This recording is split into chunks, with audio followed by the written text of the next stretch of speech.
ছোট্ট একটি সুন্দর গ্রাম। গ্রামের নাম হচ্ছে সুন্দরপুর। সেই গ্রামে বাস করত অরূপ আর রীতা, দুজন স্বামী স্ত্রী। রীতা খুব চুপচাপ আর শান্ত স্বভাবের ছিল, আর অরূপ ছিল তার ব্যতিক্রম। প্রতিদিন রীতার সাথে অরূপ চিল্লাচিল্লি করত, রাগারাগি করত, কিন্তু রীতা পাল্টা উত্তরে কিছুই বলতো না অরূপকে, চুপচাপ করে শুনে যেত। ইস, খাবারটা খেয়ে মুখটা পুড়ে গেল। হতচ্ছাড়া, তুই ঠিক মতো রান্নাটাও করতে পারিস না। কি দেখেছে আমার মা তোর সাথে বিয়ে দিয়েছে, আমি সেটাই বুঝলাম না। না আছে রূপ, না আছে গুণ। রান্নাটাও করবি, ঠিক মতন করতে পারিস না। একদিন নুন বেশি হয়ে যায়, একদিন ঝাল বেশি হয়ে যায়। তোকে নিয়ে আর পারবো না আমি, আর তোর সাথে আমি সংসারও করতে চাই না। অরূপ মিতার সাথে রাগারাগি করে চলে গেল। আমি এত ভালো করে রান্না বান্না করি, তাও ওনার পছন্দ হয় না। কি করব কিছুতেই বুঝতে পারি না। অরূপের একটি মাঠ ছিল, অরূপ সেখানেই চাষাবাদ করত। কোন রকম দিন চলেই যেত। তোমাকে তো এখন দেখাই যায় না পুকুর পাড়ে, কই থাকো? তোমাকে দেখি না তো। আমি তো পুকুর পাড়ে প্রতিদিনই পানি নিতে আসি, তোমার সাথে দেখা হয় না, তাই তোমার মনে হচ্ছে আমি আসি না। ঠিক বলেছো, তাই হতে পারে। চলো পুকুর পাড় থেকে পানি নিয়ে একসাথে বাসায় যাই। তোমার স্বামী কেমন আছে? ঠিক আছে তো? কাজ ঠিক মতন পাচ্ছে তো? আর বলো না, আমি যাই করি তাই ওনার পছন্দ হয় না। কিছুতেই আমি তাকে খুশি করতে পারি না। এত ভালো করে রান্না বান্না করি, তাও বলে খারাপ হয়। খেতেই পারে না আমার রান্না। এইসব সব স্বামীরাই করে, বুঝছো? আর তুমি তো একটু বেশি সরল সোজা, তাই তোমার স্বামী পেয়ে বসেছে। একটু শক্ত হয়ে দেখো, দেখবা একদম ঠিক হয়ে যাবে। আচ্ছা ঠিক আছে, এখন তাহলে আমি বাসায় যাই, রান্না বান্নাটাও করতে হবে। আপনি এসে পড়েছেন, আমি আপনার জন্য খাবার বেড়ে নিয়ে আসি।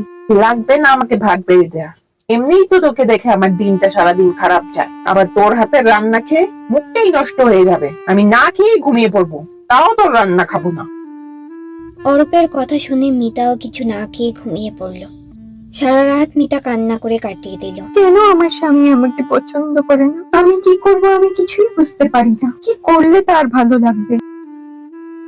ওগো, কাঁদছো কেন? কি হয়েছে আমাকে বলো। আমি যদি কোনো সমাধান করতে পারি তোমার কষ্টের কথা, কি বলবো বলো? আমার স্বামী আমাকে কিছুতেই দেখতে পারে না। এত ভালো করে রান্না করি, তাও বলে রান্না ভালো হয়নি। আমার মুখ দেখলেই নাকি দিন খারাপ হয়ে যায় তার। আর বলো না, আমিও যখন নতুন নতুন এই বাড়িতে বিয়ে করে এসেছিলাম, তোমার ভাইও আমার সাথে এরকম ব্যবহার করত। তারপরে আমি চিন্তা করে নিয়েছিলাম, আমার স্বামী যদি ডালে ডালে থাকে, আমি থাকবো পাতায় পাতায়। তারপর থেকে দেখো, এখন আমি সুখী আছি। আমার স্বামীকে যদি আমি উঠতে বলি উঠে, বসতে বললে বসে। তোমার এই বজ্জাত স্বামীকে একটা উচিত শিক্ষা দিতেই হবে, তাহলেই দেখবে একদম সোজা হয়ে যাবে। আর কখনো তোমার সাথে খারাপ ব্যবহার করবে না। কানটা সামনে আনো, আমি তোমাকে বুদ্ধি শিখিয়ে দিই। আমার কথা মতন এটা করবে, দেখবে সব সমস্যার সমাধান হয়ে যাবে। ময়না আপার কথা মতন কাজ করে রেখেছি, দেখি আজকে আমার স্বামীকে একটা উচিত শিক্ষা দেবই। ময়নার কথা মতন রীতা খাবারে নুন আর বেশি করে ঝাল দিয়ে রাখে। ও মা গো রে, মুখ পুড়ে গেল, আমার পুড়ে গেল। তাড়াতাড়ি পানি দে, পানি দে, মুখ পুড়ে গেল। কি কি বানিয়েছিস সেটা তুই? হ্যাঁ, আমার মুখ পুড়িয়ে দিলি।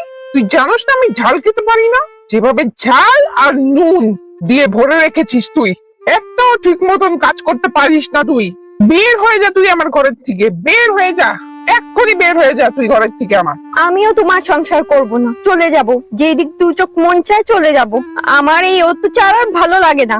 প্রতিদিন আর এইসব সহ্য করা যায় না। আমি আজকেই চলে যাব, এক্ষুনি চলে যাব। যা যা, যেখানে ইচ্ছে সেখানে যা, আমার কোনো সমস্যা নেই। তুই চলে গেলেই আমি বাঁচি, তোর চেহারাটুকু আমি দেখতে চাই না। বাড়ি ছেড়ে বের হয়ে গেলাম, কোথায় যাবো সেটাও তো বুঝতে পারছি না। যাই, ওই পুকুর পাড়ে গাছটার সামনে যেয়ে বসে থাকি, পরেটা পরে চিন্তা করব কি করব। রীতা, এই রীতা, রীতা, কি ব্যাপার বলো তো? তুমি ঘুমিয়ে আছো পুকুর পাড়ের সামনে? দিদি, তুমি কালকে যা বলেছো ওরকমই করেছি। আমি ঘর থেকে বের হয়ে গেছি, পুকুর পাড়ের সামনে একটু এসে বসলাম, তাই কিভাবে যে ঘুম লেগে গেল বুঝতেই পারলাম না। আমার কথা মতন কাজ করেছো, দেখবে এখন তোমার স্বামী একদম ঠিক হয়ে যাবে। কয়দিন যা, তারপরে দেখবে। সেটাই জানি হয় দিদি, ও জানি বুঝতে পারে আমার মূল্যটা। আর এখন কোথায় যাব কিছুই বুঝতে পারছি না। দেখো, তা বুঝবে, একদম দেখবে তোমার স্বামী লাইনে এসে পড়বে। কত বউদেরকে আমি বুদ্ধি দিয়েছি, এখন দেখো তাদের স্বামী একদম ঠিক মতন চলে, বউয়ের কথায় ওঠে আর বসে। এখন কথা না বাড়িয়ে চলো আমার ঘরে চলো, কিছুদিন আমার ঘরেই থাকবে, আমার কোনো সমস্যা হবে না। তারপর যখন তোমার স্বামীর আক্কল আসবে তখন তুমি যেও বাসায়। পিতা ময়নার সাথে ময়না বাড়ি চলে গেল। এখানে আবার অরূপ না খেয়ে দে না মাঠে যে কোনো কাজ না করে সারাদিন পড়ে পড়ে ঘুমাতো। ইস, পেটে বড্ড খিদা লেগেছে। বউটা থাকলে তো তাও কিছু রান্না বান্না করে খাওয়াতো, এখন তো বউকেও তাড়িয়ে দিয়েছি। কি করব, যাই নিজেই কিছু রান্না বান্না করি। ভাতটা রান্না করলেও তো ভাতটা খেয়ে একটু পেটটা ভরতে পারি। চুলায় ঠিক মতন ভাতের হাঁড়ি না বসাতে পেরে চুলার থেকে ভাতের হাঁড়িটা পড়ে গেল, পড়ে যে অরূপের পাও পুড়ে গেল। ও মা, বড্ড লেগেছে গো, পাটাও আমার পুড়ে গেল। দুধ ছাই, রান্না বান্নাও করবো না, কিছু খাবো না, না খেয়েই থাকবো। বউ থাকলে তো তাও রান্না বান্না করে কিছু খাওয়াতো, এখন ওকেও তো তাড়িয়ে দিয়েছি। আর রান্না বান্না করবো না, বাইরে যাই, বাইরে যেয়ে দেখি কিছু খেতে পারি নাকি।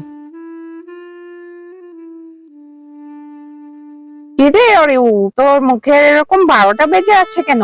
কি হয়েছে তোর? আরে কিছু না, একটু চা খেতে আসলাম। বউকে রাগ করে বাড়ি থেকে বের করে দিয়েছি। ভাবছিলাম একটু ভাত রান্না করে খাবো, ভাত রান্না করতে গিয়ে আমার পাই পুড়ে গেল, তাই এসে ভাবলাম চা খেয়ে নিই। এত ভালো বউ পেয়েছোস, তাও বউকে বাড়ি থেকে বের করে দিয়েছোস? তোর মতো আর একটা দেখিনি আমি। আমার বউ তো সারাদিন ক্যাচকেচ ক্যাচকেচ ক্যাচকেচ করতেই থাকে। বাজার থেকে জিনিস আনলে বলে এমন আনছো কেন, ওরকম এনেছো কেন, এইটা আনুনি কেন, ওইটা আনুনি কেন। আর তোর বউ কত শান্তশিষ্ট, তাও তোর ভালো লাগে না।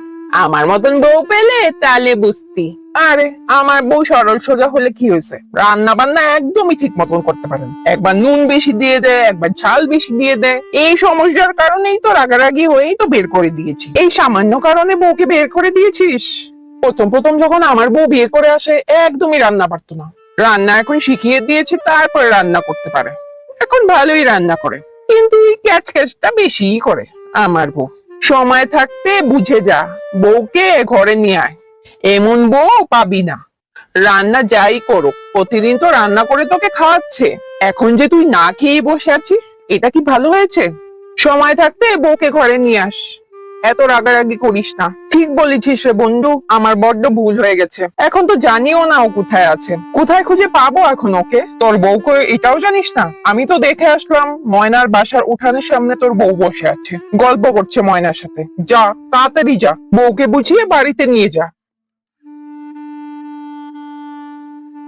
মিতা, ও মিতা, মিতা, চলো আমার সাথে বাড়ি যাবে। আমি কোথাও যাব না, আমাকে তো তোমার প্রয়োজন নেই, আমি যাব না। ভুল হয়ে গেছে, ক্ষমা করে দাও। আমার ভুল আমি বুঝতে পেরেছি, এখন থেকে আর তোমার সাথে রাগারাগি করবো না, বুঝে কথা বলবো। আমি ভেবেছিলাম বউকে এত মাথায় উঠালে বউ পেয়ে বসবে, তাই তোমার সাথে দিনের পর দিন এরকম ব্যবহার করতাম। তুমি তোমার ভুল বুঝতে পেরেছো, সেটাতেই আমি খুশি। চলো বাসায় চলো, আজকে তোমাকে মজার মজার রান্না করে খাবো। ভাবির কাছ থেকে রান্না শিখেছি অনেক। দেখেছো কি বলেছিলাম আমি, সোজা হাতে ঘি না উঠলে আঙ্গুল বাঁকা করতে হয়। তাই দেখো তোমার স্বামী এখন সোজা হয়ে গেছে, আর কখনো তোমার সাথে খারাপ ব্যবহার করবে না।